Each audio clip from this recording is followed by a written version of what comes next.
All right, shalom, shalom. First things first, I'm going to give our honor and praise unto Yahweh, Bahashem, Yahushai, Bahashem, Rakakabadash. Say, Barakatah Yahweh, Barakatah Yahushai, Barakatah Yahweh, Barakatah Yahushai, Barakatah Yahweh, Barakatah Yahushai, Bahashem, Rakakabadash. And we give that honor to our apostles and our elders, which are the apostle elders of Great Millstone, which treat us with knowledge, wisdom, and understanding through the spirit and power of Yahweh Yahushai. 2024, which is the hopeful year of Jacob's trouble. Lord willing, this be the year Yahbashim Yahshua redeems the elect. Let's jump right into this, man. This is beautiful.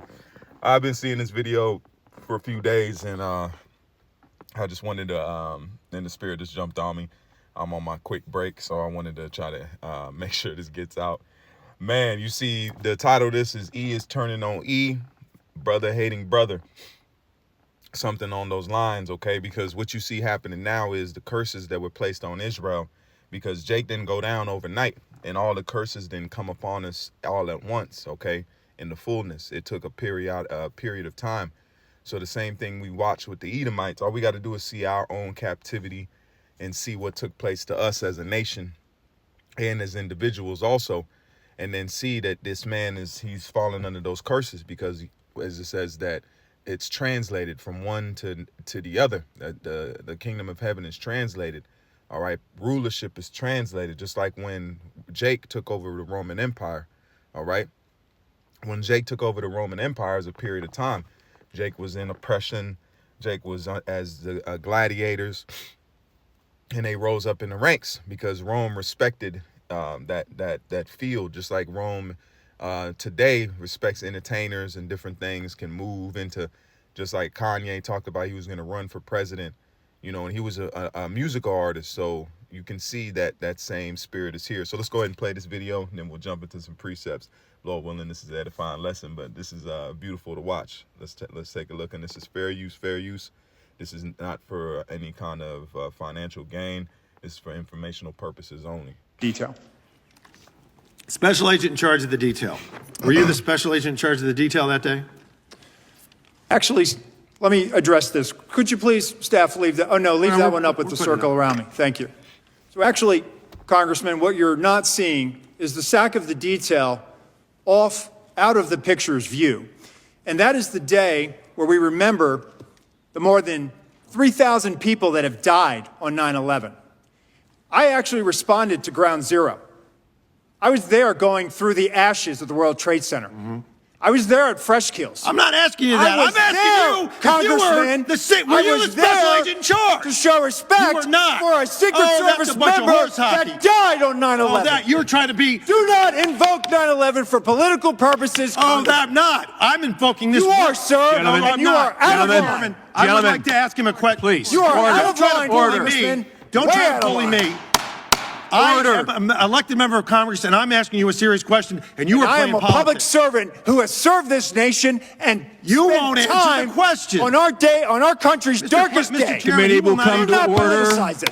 Committee will come to order. I'm asking you serious questions for the American people, and they're very simple. They're not trick questions. Were you the special agent in charge that No, day? I wasn't. I was there representing Mr. the Chairman, United I'm States just Secret asking you yes or Service, no. sir. Mr. Fallon, your and time's did not expired. affect protective Fallon, You know operations. why your you were time's there? expired. Because you wanted to be visible, because you were auditioning for this I was job. there to that pay you're not respect gonna for a get fallen till member of January this 20th. agency. You endangered You are President out of Biden's line, life, Congressman. Vice President You are out of Harris's line. life, because you put those agents out of position. Mr. Did you have a Chairman. radio with you? Mr. Fallon, your time.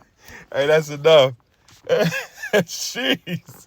Hey, that's the Senate. You see, that's that Roman. So what I did, we just gonna jump into it.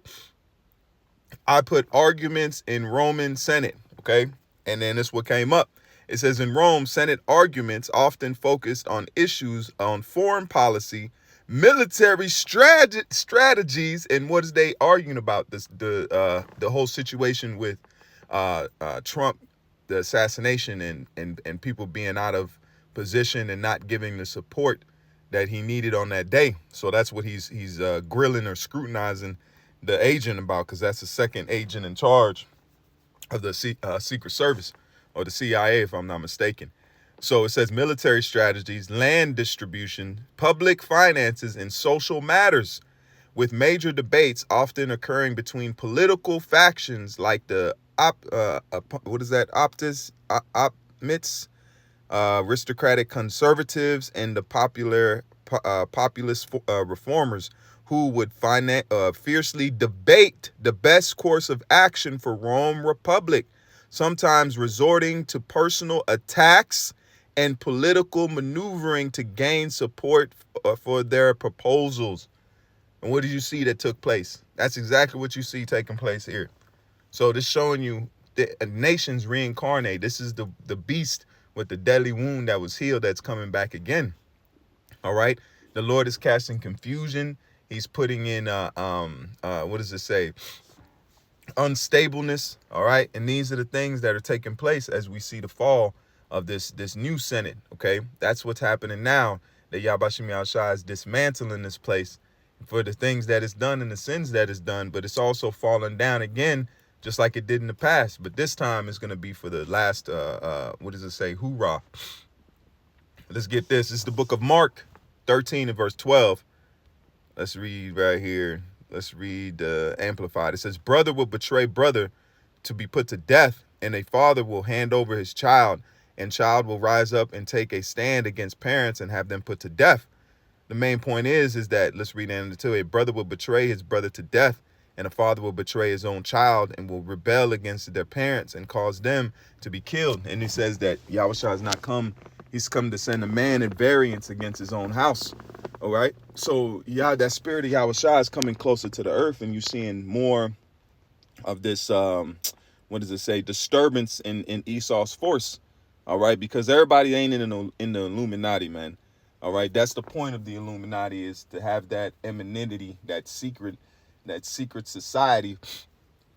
So everybody's not privy to the information. So you have those that are in the know and those that are not, because you got certain Edomites that believe that this is a free and tried place, not realizing that there's a dark hand that really rules this place.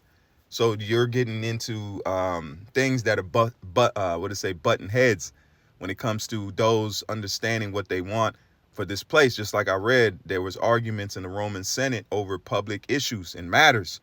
Okay, this is Deuteronomy 28 and verse 54. Let's read in the Amplified.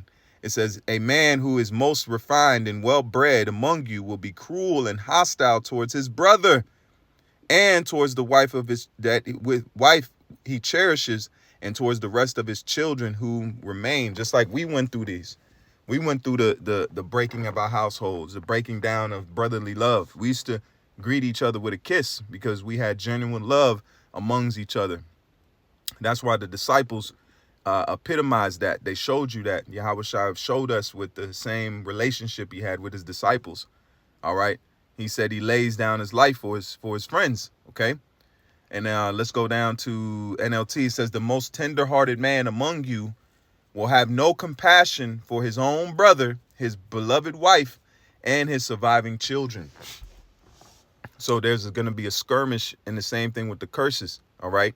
And we know that the Lord is putting these curses on our enemies, and he's doing it right in front of our face.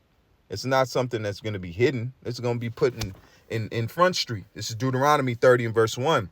It says, when all these, let's read NLT, in the future, when you experience all these blessings and curses I have listed for you, and when you are living among the nations to which the Lord power has exiled you, take to heart all these instructions.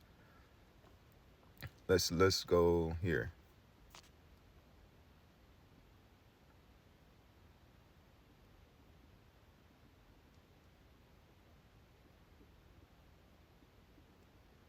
Hold on, let me get this. This is verse 7. This is Deuteronomy 30 and verse 7. NLT, the Lord power will inflict all these curses on your enemies and on those who hate and persecute you. Amplified. It says, the Lord, your power will inflict all these curses on your enemies and on those who hate you, who have persecuted you. So all these things are being thrown on Esau's lap, man. He don't even realize it. He thinks it's another day. All right. But these are more signs to us to show that Yahweh Shem Yahushua is drawing closer to this truth, drawing closer to this knowledge, and putting this man in subjection, man. All right. So it's beautiful to watch. And you got to understand that the world is watching too, man. It's not just a handful of us looking. No, the world is paying attention because of the reserve currency. So the big dog is starting to look weak, man. And that's just the Lord putting, just like we at the time of Solomon was a very powerful nation. We were well-to-do. All right, Solomon epitomized that. As the king, so is the people. That's why you had the servant that looked the way that he looked, because Solomon took care of his people. As it says, osmosis, okay? The greatness of Solomon, osmosis to the nation. The main point we seeing here is that Yabashim Yashai is dismantling. Let's go back. Let's read verse 8. It says, and thou shalt return and obey the voice of the Lord and do all his commandments, which I command thee this day, right? Going into the elect, coming back, first of all, to praise the name of the Lord, push that vibration out there, and then to what? Come back to the law, statutes, and commandments to the best of our abilities, because we're not saved by the law, okay? But we show our faith by doing the law, okay? And let's see here. That's pretty much it on that. I'm gonna run back in here, but I just had to, share that information. And say, call Allah, Yah, Bashim Yashai, Bashim Hakodash. Until the next time, I say Shalom, and more than that, never keep faith. Shalom.